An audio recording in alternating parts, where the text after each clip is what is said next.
British শাসনকালে ভারতের governor general হিসাবে ডালহৌসির একটা গুরুত্বপূর্ণ ভূমিকা রয়েছে।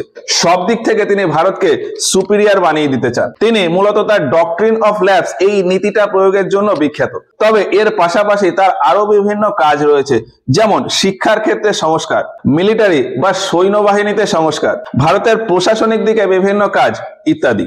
আর ডালহৌসির সময় ইংল্যান্ড থেকে চার্লস উড একটি চিঠি পাঠিয়েছিলেন ভারতে শিক্ষার বিকাশের জন্য। চার্লস উডের পাঠানো ওই চিঠিটাকেই বলা হয় উডস ডেসপ্যাচ। তো ডালহৌসির করা অন্যান্য বিভিন্ন কাজ আর উডস ডেসপ্যাচ এগুলো নিয়ে আজকের ভিডিওতে আমরা আলোচনা করব। আর এর আগের ভিডিওতে আমরা ডক্ট্রিন অফ ল্যাব সম্পর্কে পুরো বিষয়টা কভার করেছি, সেটা দেখতে পারো। ডালহৌসির সময় 1849 খ্রিস্টাব্দে মেয়েদেরকে শিক্ষার দিকে আরো বেশি আগ্রহী করার জন্য কলকাতাতে বেথুন কলেজিয়েট স্কুলের প্রতিষ্ঠা হয়। এই স্কুলের প্রতিষ্ঠা করেন জন এলিড বেথুন। আর এই স্কুল প্রতিষ্ঠার জন্য আর্থিক দিক থেকে তাকে সাহায্য করেছিল দক্ষিণারঞ্জন মুখার্জি। এবার এই বেথুন স্কুল সম্পর্কে আরো দু একটা কথা আছে, সেইগুলো একটু বলি। প্রথম যখন 1849 খ্রিস্টাব্দে এই স্কুলের প্রতিষ্ঠা হয় তখনই এর নাম বেথুন স্কুল ছিল না।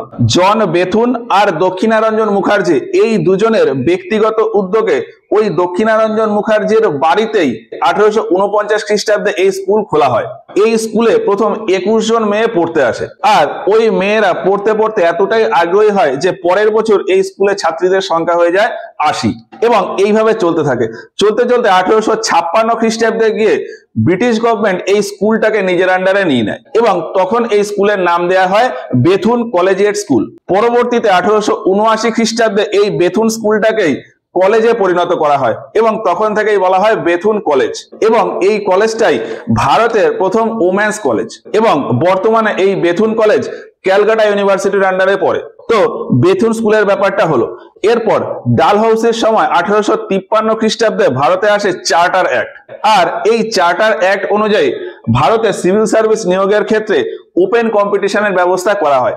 তবে এই কম্পিটিশনের জন্য যে এক্সাম, সেই এক্সামটা লন্ডনেই হতো।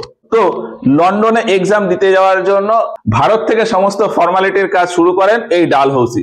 এর পাশাপাশি বিধবা বিবাহ আইন বা উইডো রিম্যারেজ অ্যাক্ট এটা লাগু হওয়ার পিছনেও ডালহৌসির কৃতিত্ব রয়েছে। পণ্ডিত ঈশ্বরচন্দ্র বিদ্যাসাগর এবং রানী রাসমণি এদের দুজনের উদ্যোগে ডালহৌসি এই বিধবা বিবাহ আইন লাগু করার জন্য ডালহৌসি সমস্ত কাজ ও সার্কুলার তৈরি করে রাখেন।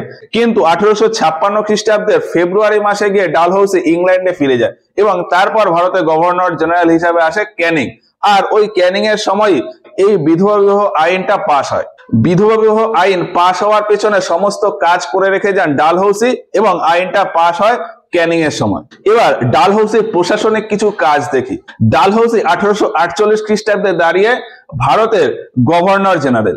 এখন গভর্নর জেনারেল হিসাবে পুরো ভারতের কিছু কাজ রয়েছে। আর তিনি যেহেতু বেঙ্গল প্রেসিডেন্সিতে ছিল ওই জন্য বেঙ্গল প্রেসিডেন্সির আলাদা করে কিছু কাজ ছিল। এখন এই দুটো কাজ একসাথে সামলাতে গিয়ে ডালহৌসির উপর প্রেসার একটু বেশি পড়ে যায়। এই জন্যই এই বেঙ্গল প্রেসিডেন্সির সমস্ত কাজ দেখাশোনা করার জন্য বাংলাতে তিনি লেফটেন্যান্ট গভর্নর নিয়োগ করেন।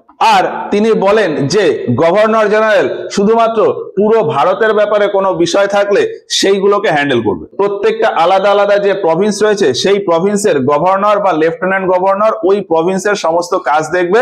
গভর্নর জেনারেল শুধুমাত্র পুরো ভারতের ব্যাপারে কোনো বিষয় থাকলে সেইগুলোকে হ্যান্ডেল করবে।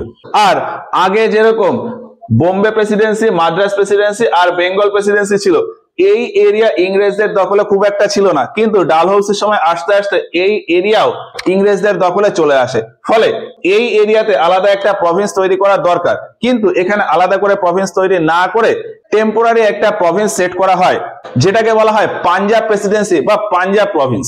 আর এই প্রভিন্সের হেডকোয়ার্টার বা অ্যাডমিনিস্ট্রেটিভ সেন্টার বানানো হয় সিমলাকে। বর্তমানে এই যে হিমাচল প্রদেশ এখানে আছে সিমলা, আর আরেকটা জায়গা আছে মিরাট। এই উত্তর পশ্চিম এরিয়ার যে প্রভিন্স বা পাঞ্জাব প্রভিন্স, এই পাঞ্জাব প্রভিন্সের জন্য অ্যাডমিনিস্ট্রেটিভ সেন্টার ছিল দুটো, একটা হলো মিরাট আর একটা সিমলা। মিরাট উইন্টারের সময় বা শীতকালের সময়, আর সিমলাকে বানানো হয় গরমের সময় এই ব্রিটিশদের অ্যাডমিনিস্ট্রেটিভ সেন্টার।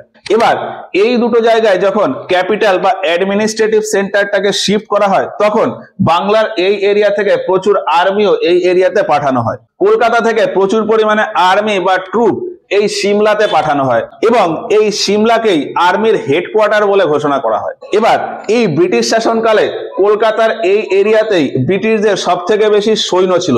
সৈন্য প্লাস কামান মানে সমস্ত অস্ত্রপাতি এই কলকাতার এরিয়াতেই বেশি ছিল। এবার এই কলকাতা এদিক থেকেও পুরো সিকিউর, এই দিক থেকেও পুরো সিকিউর, এই জন্য কলকাতার এই এরিয়াতে অত বেশি সৈন্য বা কামানের প্রয়োজন ছিল না। এই জন্যই ডালহৌসি এই কলকাতা থেকে প্রচুর কামান, সৈন্যবাহিনী এবং অস্ত্রপাতি নিয়ে এই মিরাট পাঠিয়ে দেন। আর ওই যে বললাম যে এই মিরাটটাকে এই এরিয়ার ক্যাপিটাল ঘোষণা করা হয়, মিরাট আর সিমলাকে, এই জন্য সমস্ত অস্ত্রপাতি এই মিরাট ও সিমলাতে মজুত করে রাখা প্রয়োজন। সেই জন্য ডালহৌসি ওই সমস্ত কিছু শিফট করে নেন। এবার ডালহৌসি মিলিটারিতে একটা জিনিস খেয়াল করেন যে ব্রিটিশ কন্ট্রোলে ভারতে যত সৈন্যবাহিনী রয়েছে তার ভেতর বেশিরভাগই হলো ভারতীয় সৈন্য। প্রায় 2,30,000 মতো ছিল ভারতীয় সৈন্য আর প্রায় 40,000 মতো ছিল ব্রিটিশ সৈন্য। তিনি মনে করতেন যে এত পরিমাণে ভারতীয় সৈন্য থাকায় তারা যদি কখনো ব্রিটিশদের বিরুদ্ধে বিদ্রোহ ঘোষণা করে তখন সেটা সামলানো খুব চাপের হয়ে যাবে। এই জন্যই তিনি ভারতীয় সৈন্য কমানো এবং ব্রিটিশ সৈন্য বাড়ানোর দিকে উদ্যোগী হন আর সৈন্যবাহিনীতে ভারতীয়দের ভর্তি হওয়া থামিয়ে দেন। তবে এর পাশাপাশি তিনি দুটো নতুন রেজিমেন্ট তৈরি করেন, শিখ রেজিমেন্ট আর গোর্খা রেজিমেন্ট। এই দুটো রেজিমেন্টে তিনি ভারতীয় সৈন্যদেরই রেখেছিলেন, কারণ শিখ সৈন্যরা এবং গোর্খা সৈন্যরা যুদ্ধের দিক থেকে খুবই পারদর্শী আর তাদের যুদ্ধের পারদর্শিতা ইংরেজরা কাজে খাটাতে চায়। যেমনটা বলেছিলাম যে উত্তর পশ্চিম দিক থেকে রাশিয়া ও ফ্রান্সের আক্রমণের একটা সম্ভাবনা ছিল। এই জন্য পাঞ্জাব এরিয়া দখলের পর এই পাঞ্জাব এরিয়াতে শিখ রেজিমেন্ট তৈরি করেন এবং সেখানে শিখদের সৈন্যবাহিনীতে যোগ দেওয়ায় ফলে এই এরিয়া ওই রাশিয়ার আক্রমণ থেকে সিকিউর হয়ে যায়। আর গোর্খা রেজিমেন্টের ক্ষেত্রে বলা যায় যে 1814 থেকে 16 এই 2 বছর ধরে যে অ্যাংলো নেপাল ওয়ার হয়েছিল সেই যুদ্ধের পরে ব্রিটিশ সরকার বুঝতে পারে যে এই গোর্খা সৈন্যদের গুরুত্ব কতটা। গোর্খা সৈন্যরা পাহাড়ি এলাকায় যুদ্ধতে খুব পারদর্শী হয়। গোর্খা আর্মিদের ওই পারদর্শিতার কথা মাথায় রেখেই ডালহৌসি নতুন ওই গোর্খা রেজিমেন্ট তৈরি করে। তো এইগুলোই হচ্ছে ডালহৌসির করা বিভিন্ন কাজ।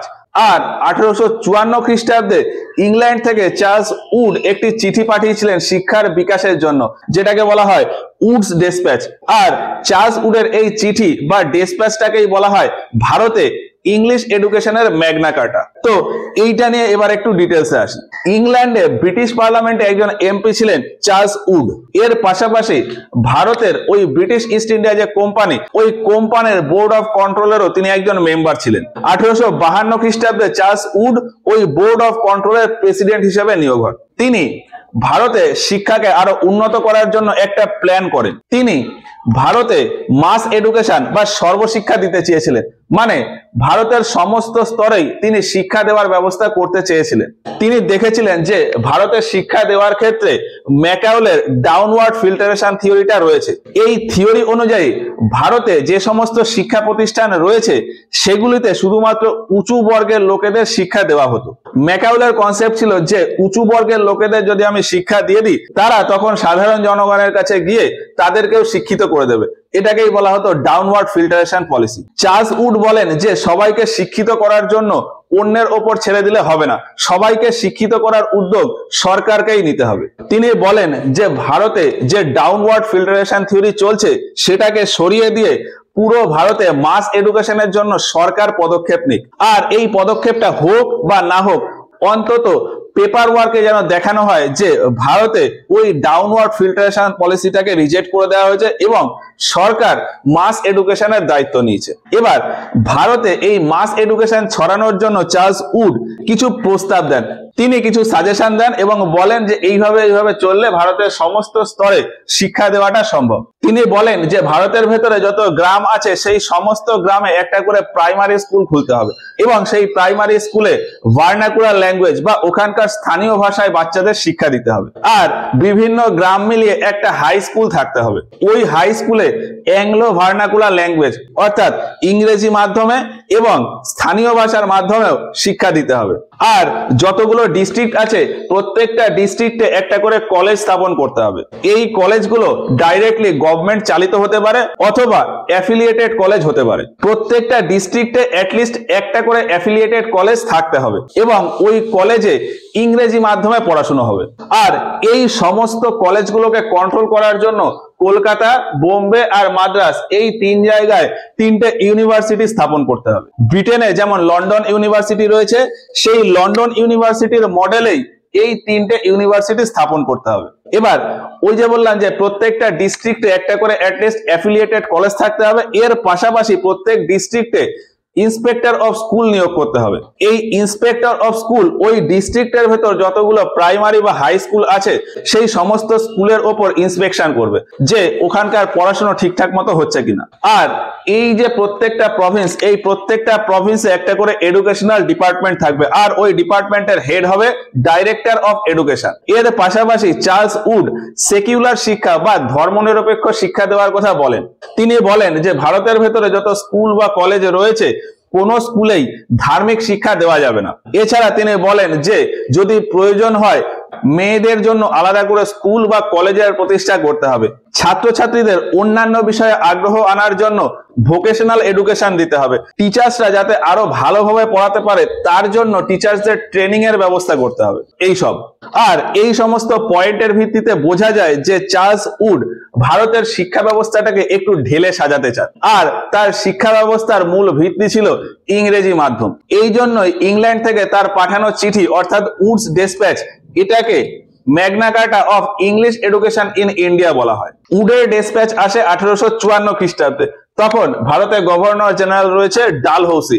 ডালহৌসি চার্লস উডের এই চিঠি পেয়ে সেই চিঠির বিভিন্ন পয়েন্ট অনুযায়ী ভারতের শিক্ষা ব্যবস্থাটাকে সাজাতে চান, আর সেই হিসাবে তিনি কলকাতা, বোম্বে আর মাদ্রাস এই তিন জায়গায় তিনটে ইউনিভার্সিটি তৈরির কাজও শুরু করে দেন। তবে এই কাজ শেষ হতে কিছুটা সময় লেগে যায়। আলটিমেটলি 1857 খ্রিস্টাব্দে গিয়ে ক্যানিং এর সময় এই তিনটে ইউনিভার্সিটির প্রতিষ্ঠা হয়।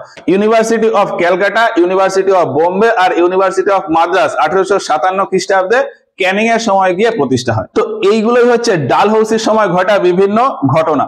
এরপর বিভিন্ন রকম কাজের জন্য ডালহৌসিকে মেকার অফ মডার্ন ইন্ডিয়াও বলা হয়। তো এই মেকার অফ মডার্ন ইন্ডিয়া কেন বলা হয় তার সেই সমস্ত কাজ নিয়ে আমরা এর পরের ভিডিওতে গিয়ে আলোচনা করব। আশা করি আজকের এই ভিডিওর পুরো ব্যাপারটা বুঝতে পেরেছো। ভিডিওটা ভালো লাগলে একটা লাইক করো। এই ভিডিওগুলো সম্পর্কে তোমাদের মতামত আমাদেরকে কমেন্ট বক্সে জানিও। কোথাও যদি কোনো ডাউট বা কনফিউশন থাকে সেগুলো আমাদেরকে জানাতে পারো। তো আজকের মতো ক্লাসটা এখানে শেষ করছি, দেখা হচ্ছে এর পরের ক্লাসে গিয়ে।